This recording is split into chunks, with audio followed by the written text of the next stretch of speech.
Buenas noches, bienvenidos a Palabra de Honor. Ustedes saben que pueden ver el programa los lunes a las 23, siempre por Canal C, los martes a las 16 y a lo largo de la semana a veces suelen repetirlo. Como se imaginarán, anoche, la Argentina entera ha estado pendiente de un acontecimiento que ha sido único en nuestra historia constitucional, en nuestra historia, que es el debate de dos candidatos presidenciales, de los dos únicos candidatos que han quedado vigentes para el balotaje del 22 de este mes. Y por lo tanto, el tema que vamos a abordar hoy es el debate de Scioli y Macri. Y para ello hemos invitado a un hombre que, además de ser un jurista prestigioso, un abogado de nuestro foro importante, ha sido secretario de Gobierno de la Municipalidad, presidente del Colegio de Abogados de Córdoba, y es un hombre conocedor de estos temas con el cual vamos a analizar este debate que todos prácticamente hemos visto anoche. Se llama Domingo Antonio Viale. Eduardo. Sin perjuicio que lo vamos a volver a invitar al doctor Viale, porque el doctor Viale ha hecho la mejor explicación que yo he escuchado del nuevo código, explicando qué es un código, qué debe ser un código y cómo se hizo este código. Pero claro, hoy la gente quiere hablar de otra cosa y nosotros nos debemos a nuestro público. No faltará oportunidad para que lo volvamos a invitar. Los invitamos ahora a ustedes a que nos acompañen en el programa.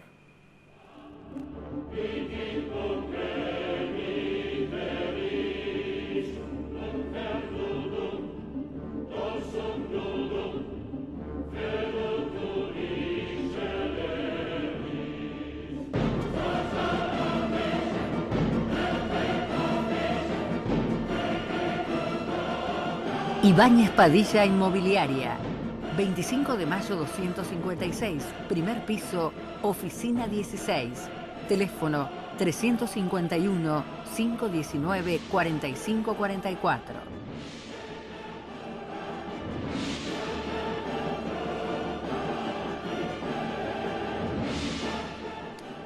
Un televidente, cuyo nombre es Tomás, de Barrio Poeta Lugones, no me ha dicho su apellido, me llamó y comentó la editorial mía del lunes pasado, que estaba referida a la calidad institucional. Ustedes recordarán que yo hice alusión incluso a un libro de dos escritores estadounidenses que se llaman Acemoglu y Robinson, Daron Acemoglu y James Robinson, que se llama el libro ¿Por qué fracasan los países? Why Nation Fails.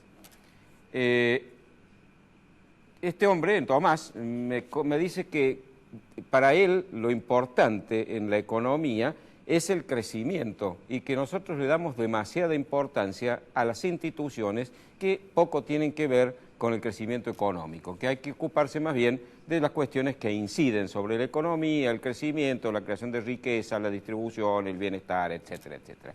Bueno, le quería explicar a Tomás, y de paso a todos ustedes, cómo interpreto yo la vinculación existente entre la calidad institucional y el progreso económico, el crecimiento, el desarrollo, que no pude abordar por razones de tiempo la semana pasada, sino que simplemente hablé del libro y su contenido. La calidad institucional es el correcto funcionamiento de las instituciones republicanas. Es exactamente eso. Y obviamente se nutre de una serie de elementos que lo condicionan y que hacen que la calidad sea buena o no, es decir, que varía. Ese correcto funcionamiento de las instituciones republicanas alude, por ejemplo, a la existencia de una justicia ágil, eficiente e independiente. Es decir, la garantía de los derechos de los ciudadanos tiene como último bastión la justicia, y si esa justicia no cumple con esos requisitos, la defensa de nuestros derechos cuando son vulnerados está fallando, y eso afecta la calidad institucional. La calidad institucional implica también la eliminación de la corrupción en el gobierno, porque cuando hay corrupción, obviamente las instituciones no funcionan y los derechos y garantías no son adecuadamente garantizados.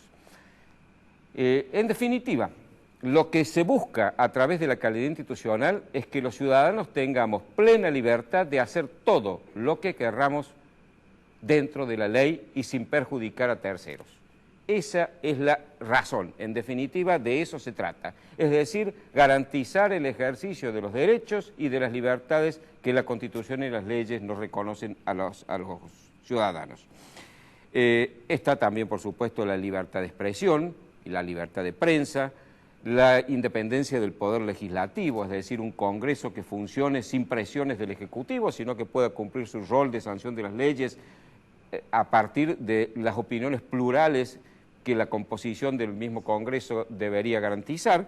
Es decir, todos estos elementos condicionan, las reglas de juego tienen que ser claras, estables, debe haber libertad económica, es decir, dentro de la ley debe haber estímulo incluso para que la gente invierta y haga crecer la economía, produzca, etcétera. Debe haber organismos de control del Estado que funcionen, debe haber equilibrio fiscal, porque cuando hay desequilibrio fiscal no se garantiza la estabilidad del valor de la moneda y aparece la inflación, etcétera, etcétera.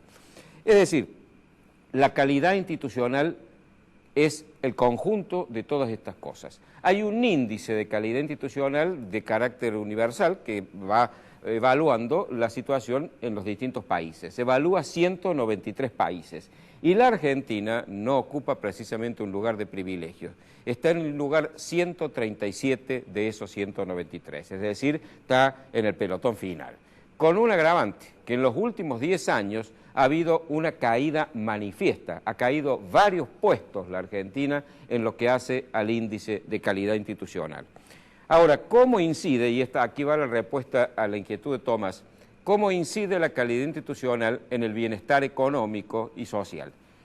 Pues a través de la creación de un círculo virtuoso, porque la calidad institucional favorece la inversión y fundamentalmente la inversión privada, porque es bueno que lo digamos, el Estado no genera riqueza, el Estado gasta la riqueza que los ciudadanos producen.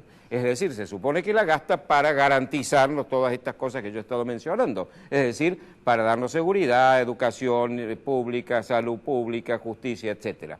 Pero no produce riqueza. La producción de riqueza es exclusivamente hecha por los ciudadanos, por el sector privado. Entonces, cuando hay calidad institucional, cuando hay seguridad jurídica, cuando estas condiciones que yo he mencionado se dan, entonces se produce inversión. La inversión se traduce en productividad, en creación de riqueza. Cuando hay productividad, hay movilidad económica y hay demanda de fuentes de trabajo, es decir, hay trabajo para todos. E incluso cuando eso sigue creciendo y ese círculo virtuoso sigue funcionando, hay mejora de salarios y por lo tanto esto se traduce en beneficios económicos y sociales. A la vez el círculo vicioso se cierra con un aumento del consumo genuino y no del consumo ficticio que a veces el Estado genera a través de la emisión monetaria, haciéndonos creer que porque hay más billetes en la calle hay mayor bienestar. Salimos a gastar y nos damos con que evidentemente los precios suben porque esa emisión monetaria no tiene el respaldo suficiente para mantener su valor. Pues este círculo virtuoso garantiza ese crecimiento y si este razonamiento teórico no bastara, sería bueno que lo verificáramos en la realidad. Hay pruebas empíricas abundantes de cómo funciona este mecanismo. Fíjense ustedes que el índice de calidad institucional establece que los países que están a la cabeza, con mejores índices, son precisamente los que mayor bienestar económico y social tienen. Son los que tienen mayor Producto Bruto per cápita, son los que tienen una distribución de riqueza más equitativa, son aquellos en donde hay un bienestar general mayor que en otros lados y son los países a los que habitualmente llamamos del primer mundo. La calidad institucional es clave en el bienestar de la población. Por eso, Tomás, cuando insistimos en la calidad institucional, no es simplemente un capricho ni es un formalismo para ver si las instituciones funcionan bien y quedarnos tranquilos. Es porque ellos condicionan nuestro bienestar, el suyo, el mío, el de todos nosotros. Me decía también Tomás en esa conversación que yo no había entendido bien por qué decía yo que a veces las leyes sociales tienen que manejarse con cautela porque pueden resultar en definitiva, si no se hace así, perjudiciales para aquellos a quienes se quiere beneficiar o se dice beneficiar. Pues le explico, Tomás, con un par de ejemplos. Parece justo que haya un salario mínimo debajo del cual ya la supervivencia digna no es posible. Parece razonable. Acepto que el Estado fije un salario mínimo, pero si ese salario mínimo el Estado, porque es generoso con la plata ajena, lo eleva demasiado, termina perjudicando porque termina creando desempleo. Yo le voy a dar un ejemplo, Tomás. Supongamos que usted tiene un emprendimiento comercial, el que usted quiera, una fábrica de aviones o un kiosco, de cualquier magnitud, porque esto se da igual, en cualquier escala. Supongamos que el kiosco, que es más sencillo de entender. Usted tiene el kiosco que lo atiende usted y su señora.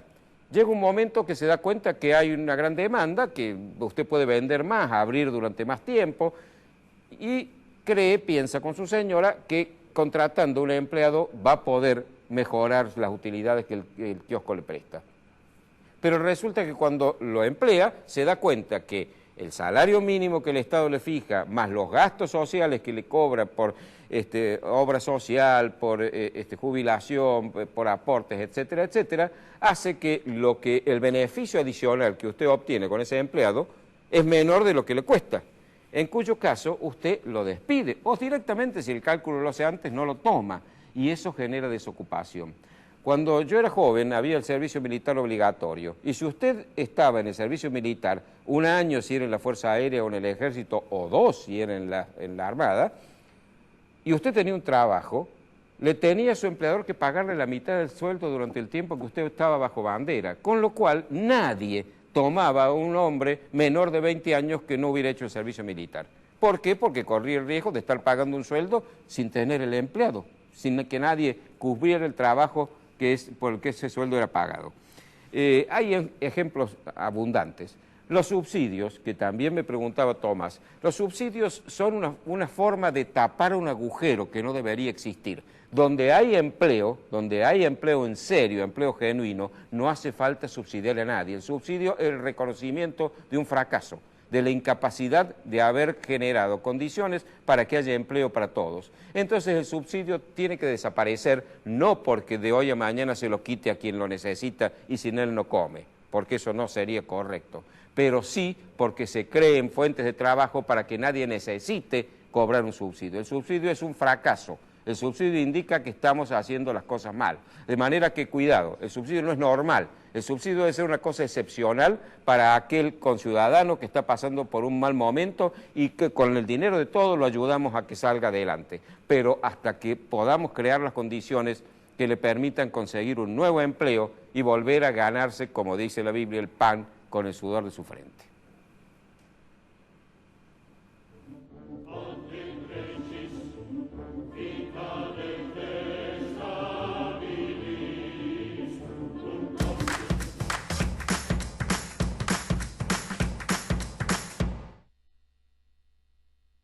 Ibáñez Padilla Inmobiliaria, 25 de mayo 256, primer piso, oficina 16, teléfono 351-519-4544.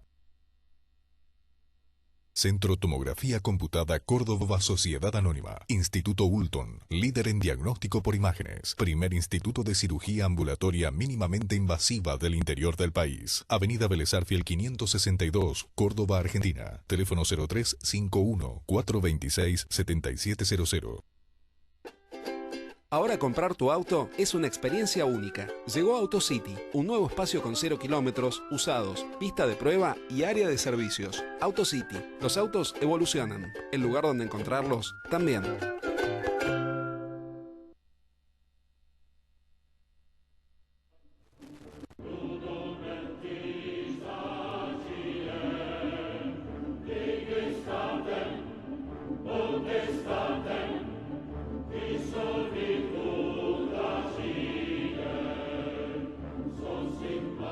Como les había adelantado, nuestro invitado de hoy es el doctor Domingo Antonio Viale, abogado, hombre de larga trayectoria, que va a conversar con nosotros sobre este episodio tan novedoso que hemos visto ayer, que ha sido el debate entre los dos candidatos a presidente, Daniel Scioli y Mauricio Macri. Eduardo, tu pregunta. Sí, bienvenido Domingo y muchas gracias por aceptar nuestra invitación. Nos interesa mucho tu opinión en tu triple calidad de abogado de gran conocimiento del derecho, de profesor de la universidad y de hombre de la política. La primera pregunta sería entonces respecto del debate. ¿Qué te parece el debate como práctica preelectoral? ¿Te ha gustado? ¿Sirve para algo? es una puesta en escena. ¿Cuál es tu opinión? El debate creo que es algo extraordinariamente positivo para cualquier democracia y en particular para la nuestra. Nuestro sistema democrático y republicano está, como todos sabemos, necesitando una serie de rectificaciones para que sea verdaderamente republicano y democrático, y esto es un gran paso inicial y que ojalá perdure y no se deje de hacer nunca más. Otra de las cosas que hacen falta, que todos sabemos, no es ninguna novedad, es que hay que cambiar el sistema electoral, que es anacrónico y se ha prestado a infamias como esta que ha pasado en Tucumán los otros días, que son verdaderamente bochornosas. No me ha parecido de ninguna manera una puesta en escena.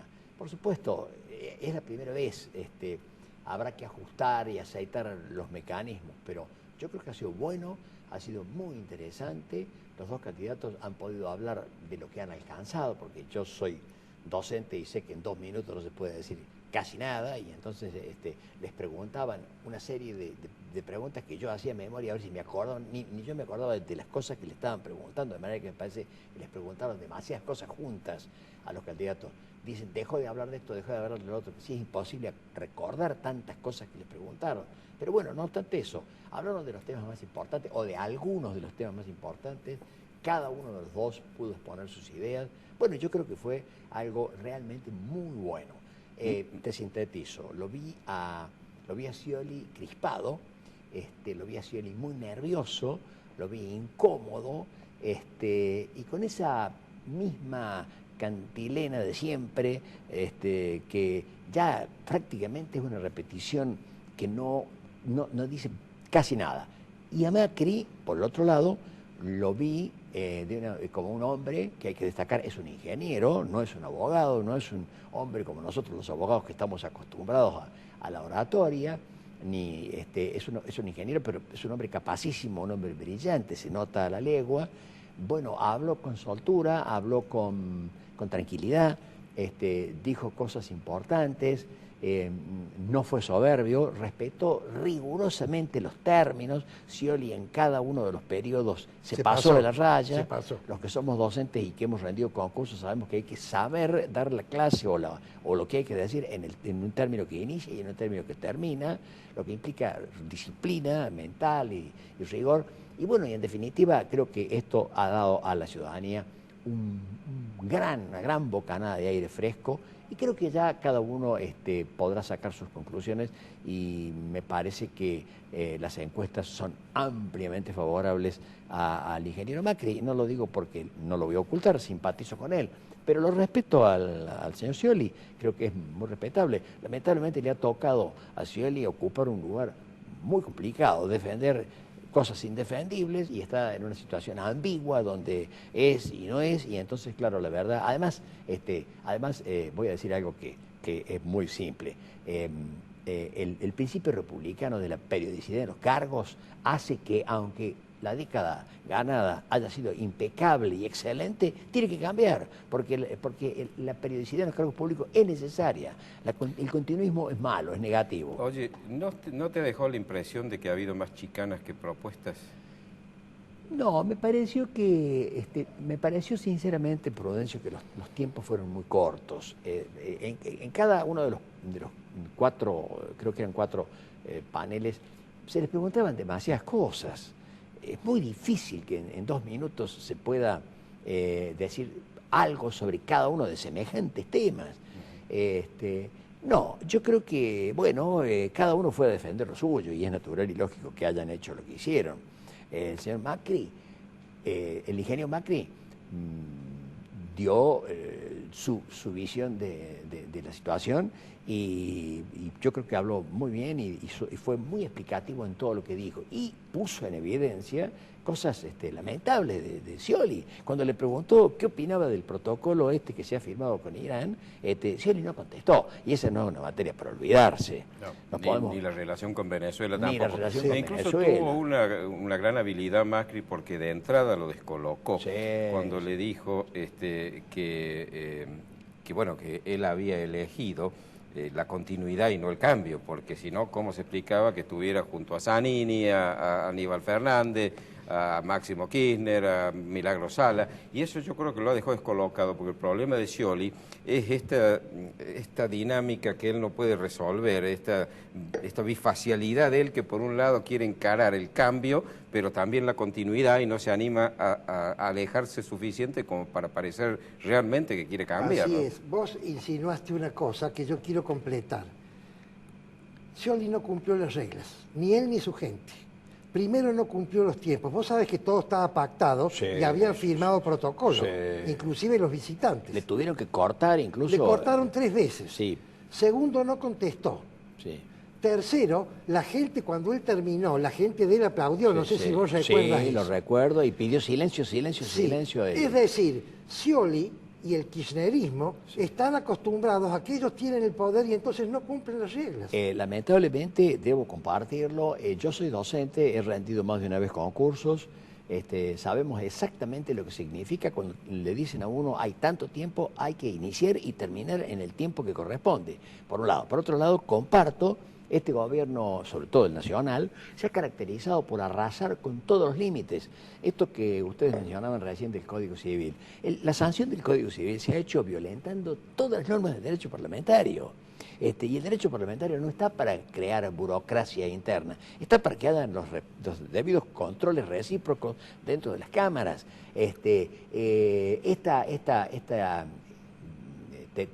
Terrible situación que se ha planteado en la AGN, donde han pretendido con el mismo procedimiento de atropello en el Congreso Nacional nombrar 2 nuevos miembros de la AGN.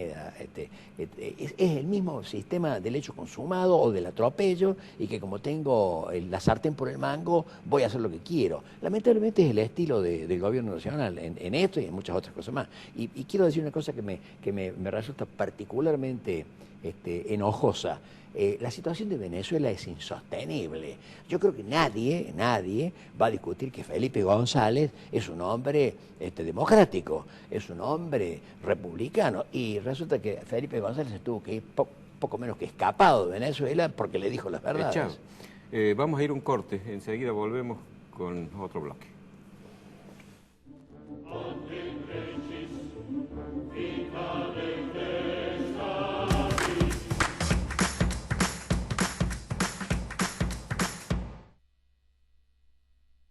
Ibáñez Padilla Inmobiliaria, 25 de mayo 256, primer piso, oficina 16, teléfono 351-519-4544. Centro Tomografía Computada Córdoba Sociedad Anónima. Instituto Ulton, líder en diagnóstico por imágenes. Primer instituto de cirugía ambulatoria mínimamente invasiva del interior del país. Avenida Vélez Arfiel 562, Córdoba, Argentina. Teléfono 0351-426-7700. Ahora comprar tu auto es una experiencia única. Llegó AutoCity, un nuevo espacio con 0 kilómetros, usados, pista de prueba y área de servicios. AutoCity, los autos evolucionan. El lugar donde encontrarlos también.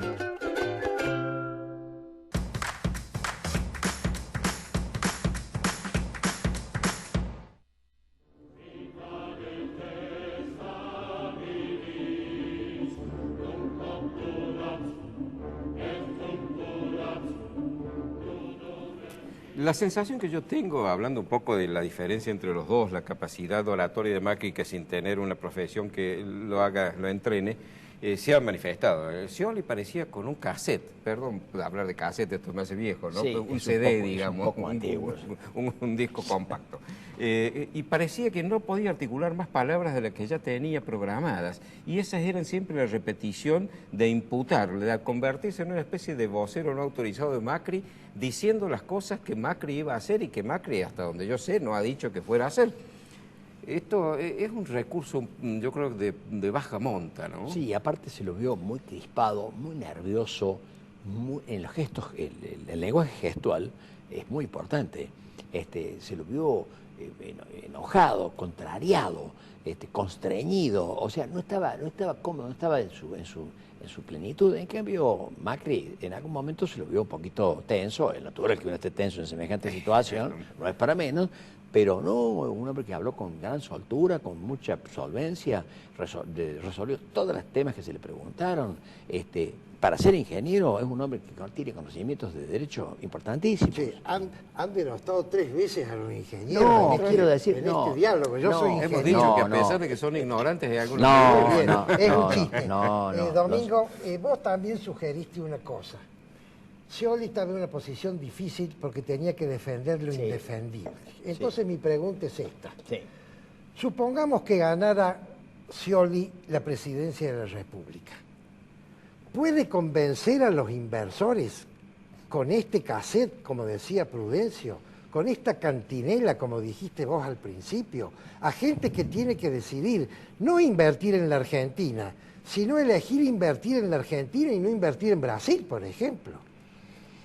Hay un ejemplo dramático que es el último tratado que ha firmado Estados Unidos con los países del Pacífico. Hace 20 días más o menos se firmó un tratado que involucra el 40% del comercio mundial.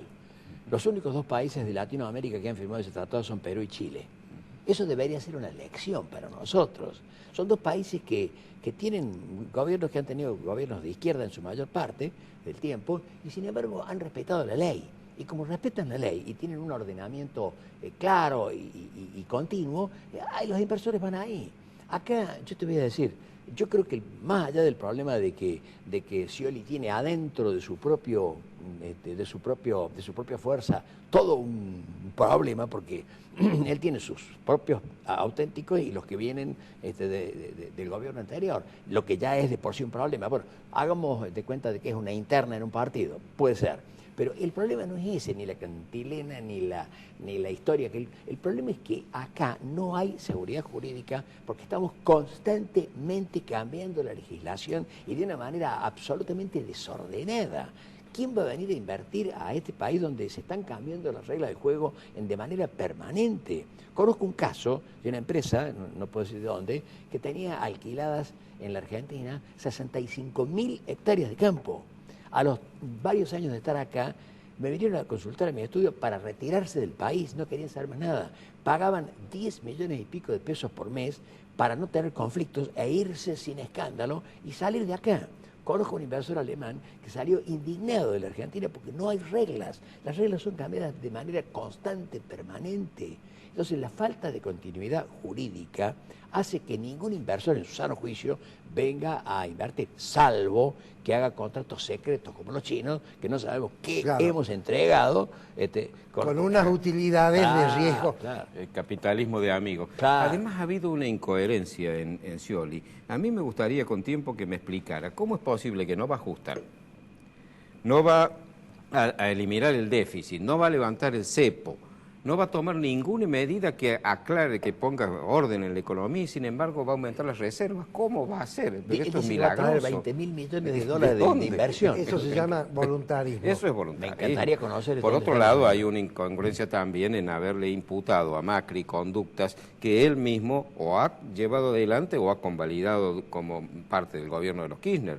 E incluso esto de volver a los 90, hoy se ha publicado una tarjeta que ha mostrado María Eugenia Stensoro, que le mandó Scioli a su padre cuando se privatizó YPF, que es increíble. Después de lo que hemos oído ayer, parece que es poco serio. Sí. Siento un gran orgullo por esta nueva YPF privatizada, que es la expresión más clara de la nueva Argentina. Se dice cualquier cosa. Una pregunta al abogado.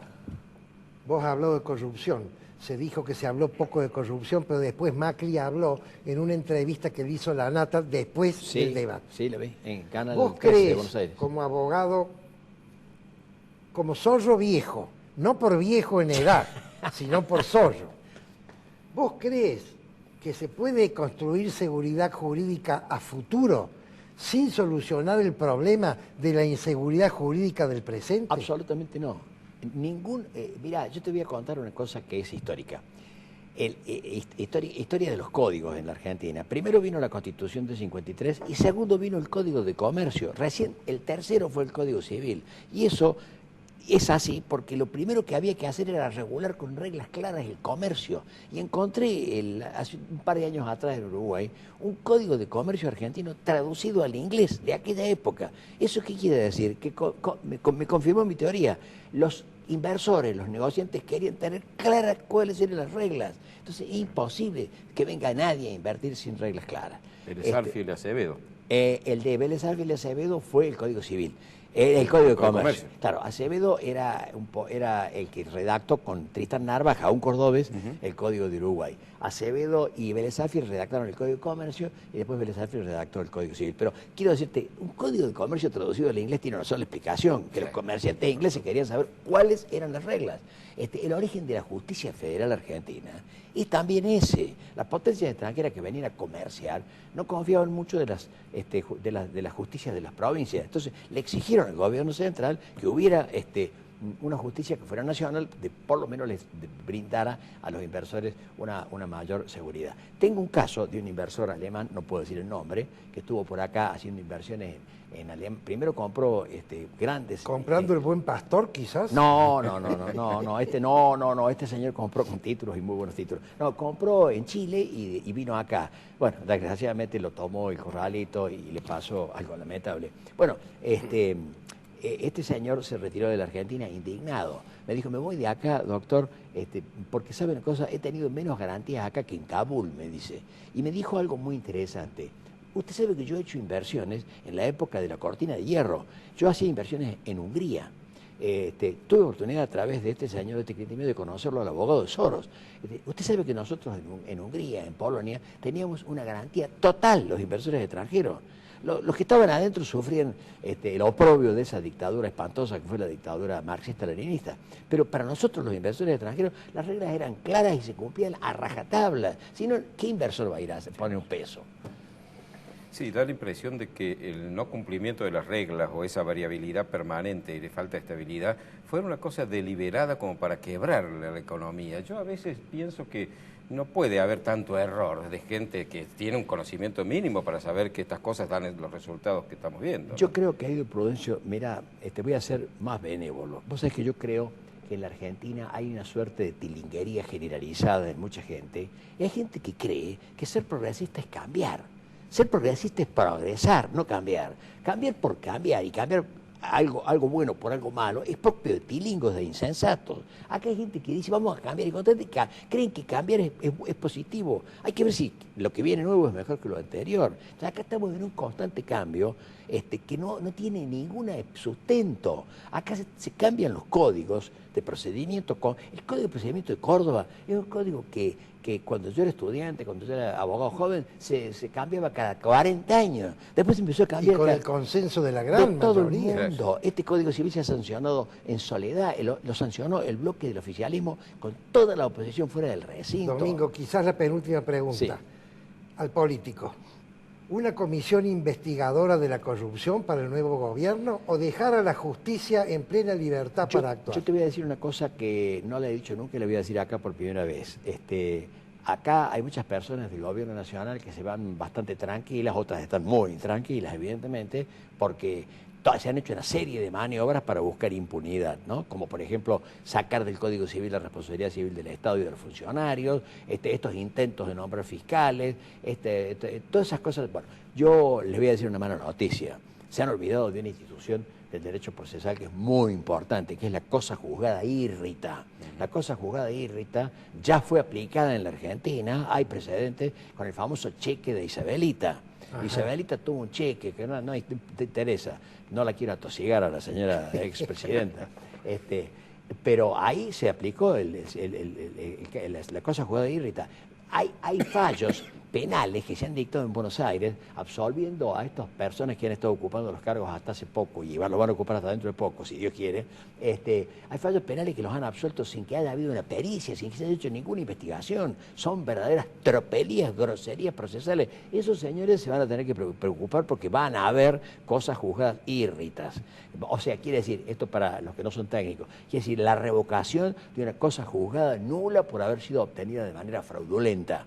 De manera tal que no sé si una comisión investigadora, porque a lo mejor eso suena a algunos recuerdos que mucha gente no le gustan, pero que acá va a haber que rever algunos casos donde ha habido absoluciones escandalosas, no tengo la menor duda. Y si no lo piden ellos, lo voy a pedir yo, porque tengo ganas de que se haga eso. Bueno. Hemos llegado lamentablemente al final. Te agradecemos muchísimo tu presencia Y lástima que el tiempo nos obligue a tener que ser tan breves. Y te Ya comprometemos cuando ya los tiempos políticos estén más tranquilos a hablar de la justicia. Bueno, muchas gracias por la invitación. Excelente oportunidad para opinar.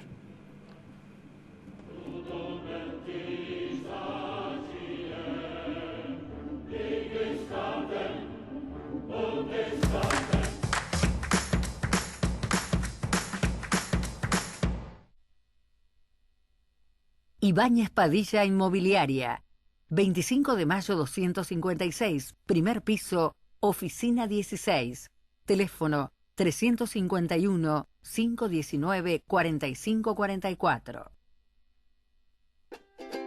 Ahora comprar tu auto es una experiencia única. Llegó AutoCity, un nuevo espacio con 0 kilómetros, usados, pista de prueba y área de servicios. AutoCity, los autos evolucionan. El lugar donde encontrarlos también.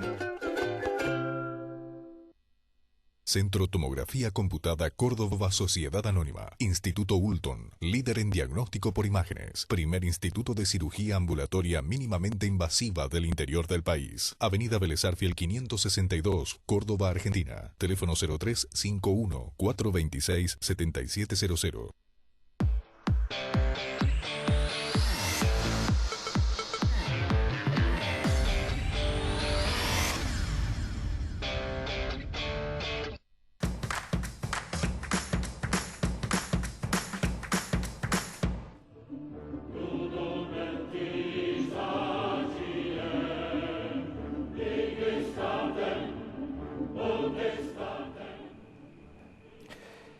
Estoy en el aire.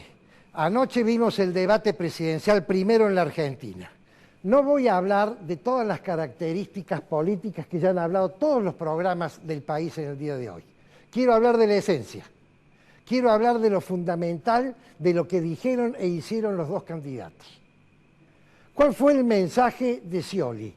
Scioli dijo: yo quiero concentrar el poder en mi persona para utilizar el Estado como medio para beneficiar a la población, Estado benefactor. ¿Qué dijo Macri? Macri dijo, es el mensaje, ¿cierto? Macri dijo, yo quiero conciliar que el apoyo de todas aquellas personas que me permitan a mí administrar el Estado para que el Estado fije las reglas y la población en general pueda conseguir su desarrollo. Yo creo que si gana Macri, vamos a empezar a escuchar y a hablar menos de política y a hablar más de administración. ¿Qué es la administración? Administrar, mis queridos amigos, es planificar, organizar, ejecutar y controlar. La planificación se hace a través de 10 pasos. El primer paso es el propósito. El propósito es una idea a priori que todavía no sabemos bien cuál es. ¿Cuál fue el propósito de Macri en estos 12 años? Y antes también. Tomar poder y conservarse en el poder. De Scioli. ¿Cuál fue el propósito de Macri? El propósito de Macri es que la idea que él tenía se pudiera aplicar. Analicen ustedes las dos historias y van a ver que tengo razón en lo que digo. El segundo paso es la información. La información en una república que no se da información es una cosa que no existe y es lo que ha pasado en la Argentina. ¿Por qué? Porque el tercer paso es el diagnóstico, que es el proceso de la información. El cuarto paso es el pronóstico, que es la proyección del diagnóstico a futuro. Y entonces ahora sí estamos en condiciones de fijar los objetivos, cuando tenemos la información, el diagnóstico y el pronóstico. Y el objetivo debe ser concreto, claro, posible de cuantificar, ubicado en el tiempo y factible. Porque si no es factible, no es objetivo, es una idea voluntarista. Anoche Scioli dijo, yo voy a traer 20.000 millones de dólares del exterior. Eso no es un objetivo, eso es una idea voluntarista. Una vez que está hecho el objetivo, programándolo en el tiempo se tiene el programa, se le aplica un método y ese método ejecutado en un programa se lo evalúa y la evaluación es el presupuesto. El gobierno K de 12 años de gobiernos, todos los presupuestos que hizo fueron presupuestos dibujados porque no tenía plan. No se puede hacer presupuesto sin plan. Nunca los cumplió porque la inflación lo distorsionó, pero también por los decretos de necesidad y urgencia. Y luego de la evaluación viene la implementación, que es la planificación de la ejecución y el seguimiento. Hablemos ahora de organización. Segunda función de la administración. La organización de la República Argentina es una república democrática que funciona en un ámbito de libre empresa, así lo dice la Constitución. La democracia puede ser que exista. La república no ha existido en estos últimos tiempos porque no hay independencia de poderes ni alternancia en los cargos. Pasemos a la tercera función. La tercera función es la ejecución. ¿Cómo se define ejecución? Ejecutar es lograr resultados. Y hay dos formas de hacerlo. Por acción, yo puedo lograr resultados por mí mismo, o por dirección. Yo puedo hacer que otros hagan. Los gobernantes tienen que dirigir. Y hay tres formas de dirigir. La teoría X, que es el palo y la zanahoria. La teoría Y, más moderna, que es motivar a quien yo quiero que logre el resultado. Y la teoría Z, que es convertir a los otros en nosotros. Y entonces ni siquiera tengo que motivar, porque estoy trabajando con los míos. Macri lo explicó muy bien ayer. Dijo, el valor más grande que yo tengo es la gente. Y si yo algo he sabido hacer en mi vida, como ingeniero, como empresario, como presidente de Boca, y luego como administrador de la ciudad más grande de la República Argentina, es formar equipos. Y formar equipos es mucho más importante que ser un caudillo, porque el formador de equipo trasciende a través de su equipo. Fíjense este caudillo que hemos tenido extraordinario desde el punto de vista de caudillo, que se llama Cristina Fernández de Kirchner. No ha sido capaz, una persona que ha manejado el país a voluntad, que las leyes se las firmaban sin leerlas, que ha puesto en fila a los senadores y diputados de la República, que ha hecho lo que ha querido con los jueces, que ha hecho lo que ha querido con los empresarios, que ha hecho lo que ha querido con la opinión pública. Fíjense que esta caudillo tan extraordinaria no ha sido capaz de dejar un candidato que la suceda, de dejar un heredero, se extingue en sí misma cuando ya no puede seguir. Esa es la gran virtud del equipo. Por eso lo que propone Macri es una novedad extraordinaria, porque la institución es lo que dura en el tiempo. En el tiempo no dura la gente, señores, nos morimos.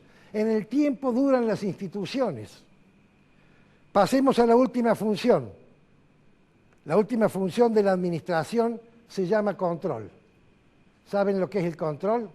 El control es cotejar el objetivo con el resultado. Y al cotejarlo, medir la desviación y hacer la acción correctiva. De manera tal que el control es parte fundamental del proceso de administración.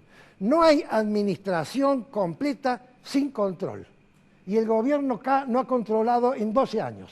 Les voy a poner un ejemplo. El caso Nisman o la corrupción en la obra pública. Que la justicia decida. Sí, eso está muy bien que la justicia decida, porque este problema ya pasó al ámbito judicial. Y son los jueces los que tienen que decidir.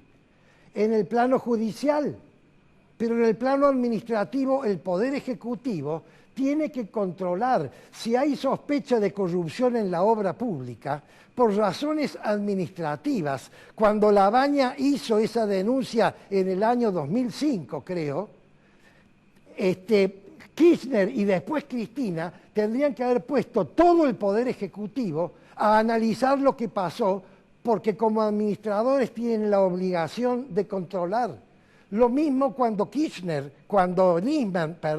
el fiscal Nisman hizo la denuncia que hizo y después apareció muerto, que lo resuelva la justicia. Pero como administrador tengo que controlar qué es lo que pasó ahí, porque hay un punto tan oscuro en mi gestión de administración que si no mi administración no puede seguir administrando eficientemente. Y este tema del control excede el Poder Ejecutivo, pasa a la oposición. La oposición cogobierna con el Ejecutivo a través del control y pasa, por efecto cascada, a la opinión pública. Y entonces la opinión pública se convierte no en individuos que van cada 2 años a votar, sino en personas que todos los días comentan sus pareceres, todos los días critican, todos los días apoyan y están cogobernando con el Poder Ejecutivo. La función de control convierte en gobernante a la opinión pública. Por eso, queridos amigos, ahora que vienen, creo yo, nuevas épocas, de acuerdo a lo que parece, y que la política es muy importante, va a seguir siendo fundamental, pero va a empezar a primar la administración, trabajemos nosotros, ciudadanos comunes, pero que formamos el cuarto poder, que es la opinión pública, trabajemos como controladores del Poder Ejecutivo, porque controlar forma parte de la administración.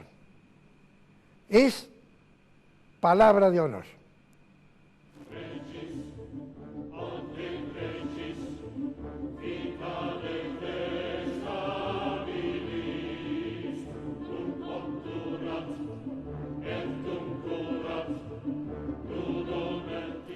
Es evidente que este proceso electoral ha puesto en evidencia que en la Argentina soplan vientos de cambio.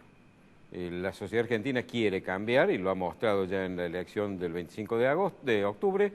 Los indicadores de las encuestas parecen también señalar que esa tendencia se mantiene y que se va a volver a expresar el 22 de noviembre. Ahora, la pregunta que yo me hago es, ¿el cambio que los argentinos queremos es un cambio profundo? ¿Es un cambio de conductas? ¿Es un cambio de actitudes? ¿Es un cambio de políticas o es un cambio de modos? ¿Será que realmente queremos que el país se encamine por otros rumbos que nos lleven hacia el desarrollo, el crecimiento, el bienestar, dejando de lado todos estos vicios que nos han ido profundizando la decadencia? ¿O lo que queremos simplemente son mejores modales? No lo sé. Pero evidentemente que los mejores modales como aspiración están presentes. Y yo creo que mucho de los triunfos que ha tenido últimamente Macri, tanto haber salido segundo, que en el fondo fue un triunfo el 25 de octubre, y todo lo que las encuestas indican que va a ocurrir dentro de una semana, o de 2 semanas, eso me parece que tiene mucho que ver también con esa actitud que él tiene, esa humildad, esa sencillez, que contrasta con la actitud de la Presidenta de la Nación, que, como se ha dicho tantas veces en este programa, muestra una arrogancia, una agresividad, una prepotencia, una autorreferencia permanente. Ahora bien, ustedes habrán advertido que la ciudad de Córdoba ha sido el distrito electoral a donde el grupo, la Alianza Cambiemos, ha tenido el mejor resultado. El 60% de los votantes el 25 de octubre votó en Córdoba la fórmula Macri-Marchetti. Ahora bien, eso no se ha traducido en las elecciones provinciales. ¿Por qué los cordobeses que votaron un cambio en el orden nacional no propiciaron cambios en el orden local? Y en el orden local, tanto en la ciudad capital como en la provincia, fueron prácticamente ratificados los gobernantes existentes. Si bien el gobernador no podía ser reelegido, pero su candidato, puesto por él, ha sido el nuevo gobernador reelecto. ¿A qué se debe esto? ¿Cuál es la razón por la cual los cordobeses hemos querido cambio en uno de los órdenes jurisdiccionales y en los otros no? Yo me inclino a pensar o me arriesgo a dar una opinión. Yo creo que Aquí los gobernantes, tanto el intendente de la capital, Ramón Mestre, como el gobernador, José Manuel de la Sota, han tenido modales mejores que los de Cristina. Es decir, no han sido confrontativos, no ha habido un exceso de arrogancia, no ha habido ataques, no ha habido divisiones, no se han creado grietas en la sociedad. Es decir, yo creo que eso indicaría que el cambio que el cordobés ha buscado ha sido más un cambio de modos que un cambio profundo de procedimientos.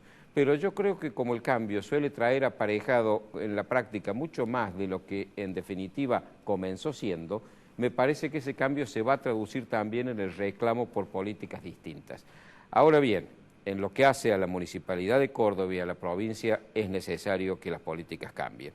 Nos hemos encontrado al final de una gestión de 8 años de José Manuel de la Sota, mejor dicho, de 8 años, digo bien, de José Manuel de la Sota, que lo que a comienzos de año en el presupuesto dibujado iba a ser un superávit de 450 millones de pesos, se convierte al terminar el ejercicio en un déficit de casi 2.000 millones de pesos. Repito, 1.951 millones de pesos exactamente.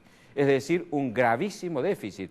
Estamos recién descubriendo, anoticiándonos, que la provincia de Córdoba está en una grave situación económica, lo cual yo creo que ya era fácil de advertir antes de que conociéramos estas cifras.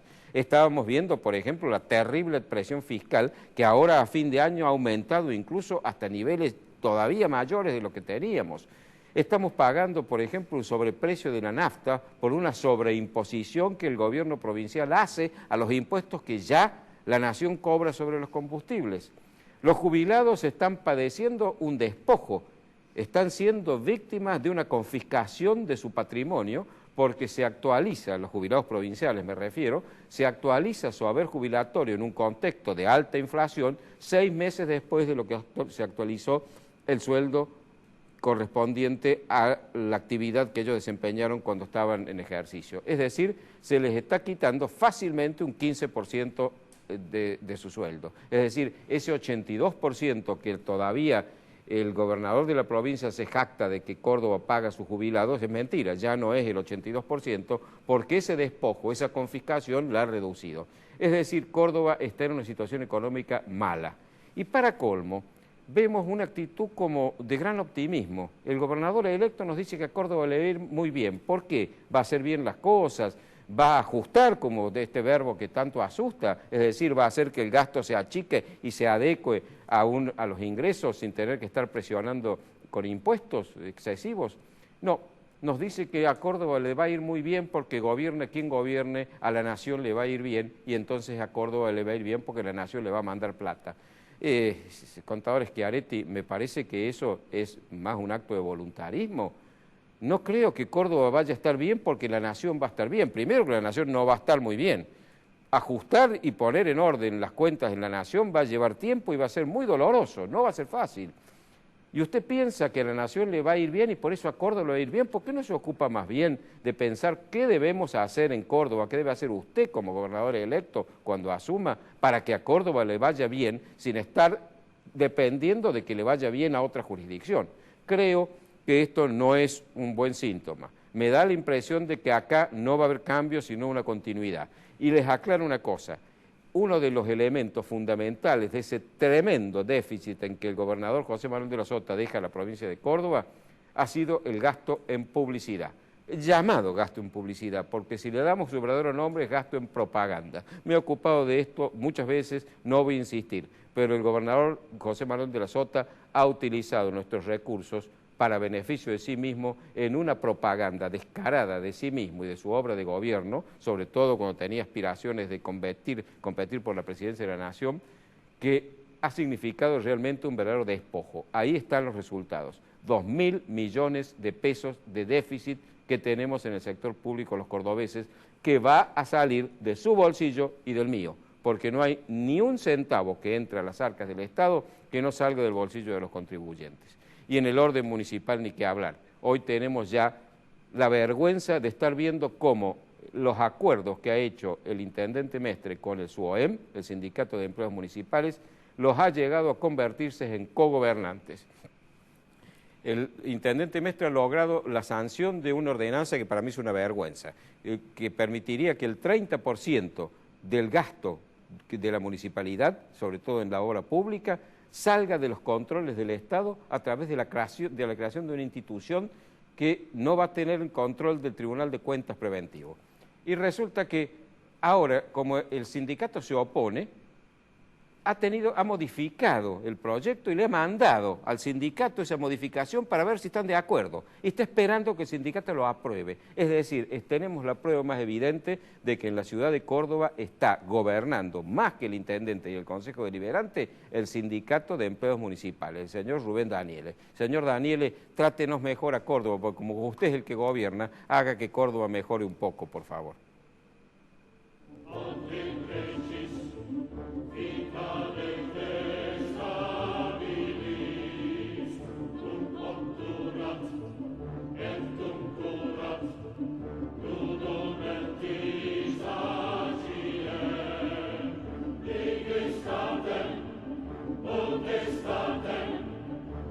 Bueno, no queda más tiempo, Prudencio, no podemos hablar de París, no podemos hablar de lo que ocurrió. Será entonces motivo de la semana que viene, analizando ya las elecciones, porque este es el último programa antes de saber quién es el presidente de la República. Entonces no queda más que despedirnos y invitarnos para que el próximo lunes nos sigan acompañando en Palabra de Honor. Será entonces hasta el lunes que viene, si Dios quiere.